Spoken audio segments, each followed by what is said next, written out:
पुण्याच्या शैक्षणिक शिरपेचात आणि एक मानाचा तुरा रोवला जाणार आहे। देशातील नामांकित व्यवस्थापन शिक्षण संस्था म्हणून ओळखल्या जाणाऱ्या IIM मुंबईचे केंद्र आता पुण्यात सुरू होत आहे।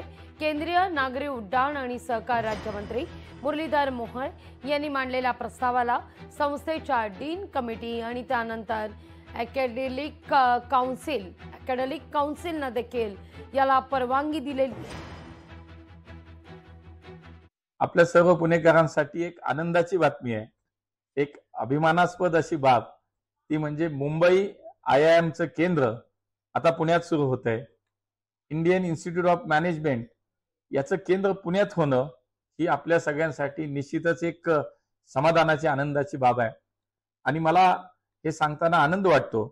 खरं तर पुणे हे आपलं विद्येचं माहेरघर म्हटलं जातं। पुणे ही आपली सांस्कृतिक राजधानी मानली जाते आणि अशा पुण्याच्या या वैभवांमध्ये शिक्षणाच्या या विश्वामध्ये आणखी एक मानाचा तुरा आता रोवला जाणार आणि तो म्हणजे पुण्यात आता मुंबईच्या IIMचं केंद्र सुरू होत आहे। लोकशाही मराठी ऐका, पहा, जागरूक रहा।